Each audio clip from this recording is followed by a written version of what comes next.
Once again, it's time to torture myself with another Home Alone game.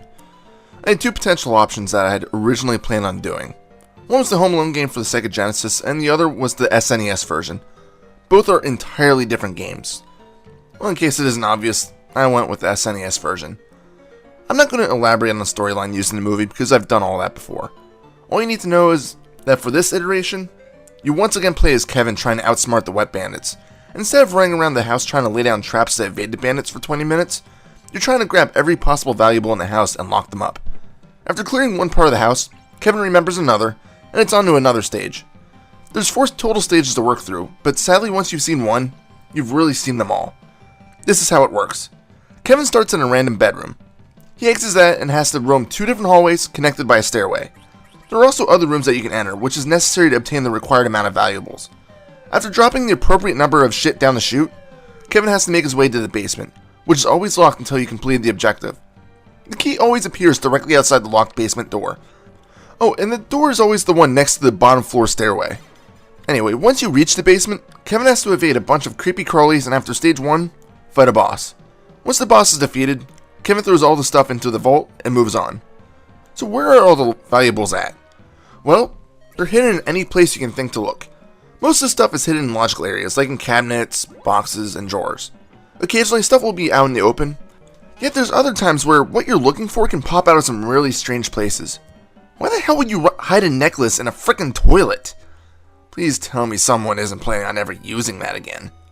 There's another time where Kevin opens up a cabinet and a necklace pops out onto a table. Kevin, for some reason, can't jump onto the table, but instead needs to jump in the air and come down on the ground to cause the table to shake, forcing the necklace toward you. I'm a bit confused why Kevin just can't climb onto the table.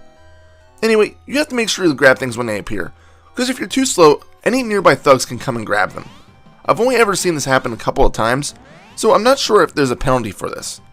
As you're grabbing treasures, Kevin throws them into his backpack. Once it's full, or even if it's not, you need to find a chute to drop the stuff off. You can do this by going to the chute and pressing up. In each stage, Kevin can hold different amounts of treasures. In the first level, he can hold 6 at max. In level 2, it's 8. At the same time, each stage forces you to find more treasures than the last. You may think that you want to dump everything you have every time you cross one of the holes in the wall, but you need to be a bit careful because when doing so, any enemies that you may have dispatched reappear. Doesn't make much sense, but that's how it works. In addition to the valuables you find laying around, there are a few power-ups to locate. You have your weapons, which I'll get to in a bit. You can find cookies, which replenish your health. You can also find slices of pizza. Collecting 8 of these gives you an extra life. In addition, in some stages you can find whole pizzas, which do the same. Out of all the power-ups, you'll want to hunt down the pizza the most. When you get down to it, the gameplay is fairly simplistic. Searching for the treasures is done by pressing up, and you can see how much stuff you still need by looking at the number underneath the safe. You can tell if your backpack is full because it will flash when packed to the brim. The number under the safe doesn't drop until you deposit some of the treasures. As you are running around, you need to avoid any thugs or hazards that may appear. Unlike the NES counterpart, traps are already set, and Kevin doesn't need to manually place them, although there are a few areas where you can drop things on your enemies. There are also times when you can lure enemies, most commonly Marv, into traps and remove them from the room until you leave and re-enter it. One thing that kind of sucks is that most of the time, you'll simply just evade your enemies. You get access to a water gun which has infinite ammo, but it takes about a half dozen squirts to incapacitate an enemy for a few short seconds. Granted, I don't get how a squirt of water is damaging these thugs unless it's scalding hot, but even so, it's only freaking water. These guys bend over like they were kicked in the balls. If you feel like using them, there are other weapons that you can procure, although each has limited ammo. You get access to a slingshot, a baseball, and a BB gun. In my humble opinion, each weapon sucks. None of them, including the BB gun, will permanently dispose of your enemies, and instead just double them over in pain for longer periods of time than the squirt gun. Also, each enemy still requires an absurd amount of shots before they're stunned. Because of this, it's usually not recommended to even use any of the weapons unless you're in a tough spot. Besides, most enemies can be safely avoided by splashing them with that toxic water and just leaping over them. So let's move on to the basement. As I said, once you safely deposit the required amount of items, a key appears outside the basement door. Why a key is necessary instead of just opening the door, I won't ever understand, but that's how it works. So you collect the key and then enter the basement door, and now Kevin must run to the left, dodging enemies. Oh, and those weapons you acquired? Useless now, because Kevin can't even shoot at all. You'd think that the water gun would come in handy to shoot these rats and bats away. But nope! You just have to avoid them. So you run to the left, dodging everything, and once you get to the treasures, Kevin locks them up and it's on to the next stage. In stage 2, instead of rats and bats, you have to avoid spiders. They have some strange movement patterns, and some will alter where they move according to how you do. For example, some will only move up and down when you jump, so you need to be able to strategically time all of your moves.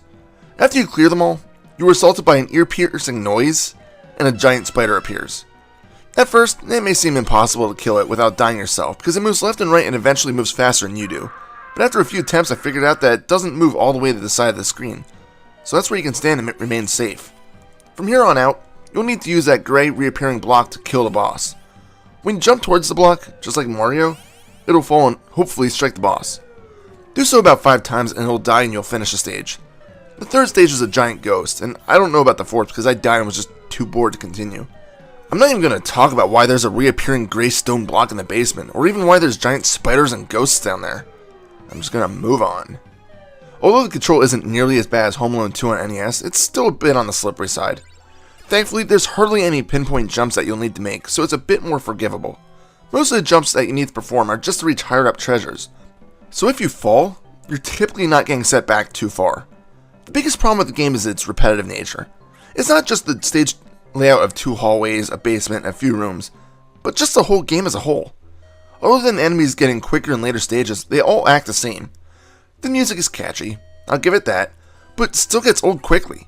At least this time around, the title screen contains the movie's theme song. About frickin' time I've heard that in one of the games. And as for searching the house, once you've seen one level, you're essentially seen them all.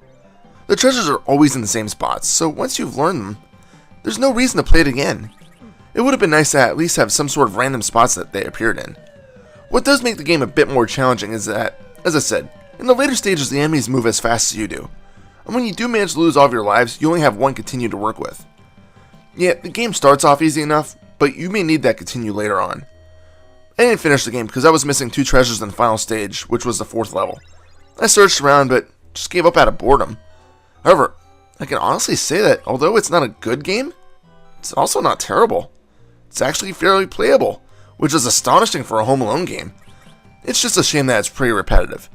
It's kind of cool that there are still shots of the movie in the game, and they all look fairly good. I'm surprised that there were no speech samples used. Oh well. If you wish to play a Home Alone game, this would probably be a good one to start with. Sure, it's pretty average, but it's still much better than the 2 games available on the NES. Final score? 6 out of 10. This is Reaper. As always, check me out on Facebook, facebook.com/ReapersViews. Happy holidays, Merry Christmas, Happy Kwanzaa, Happy Hanukkah, Happy Other, Happy Fragging.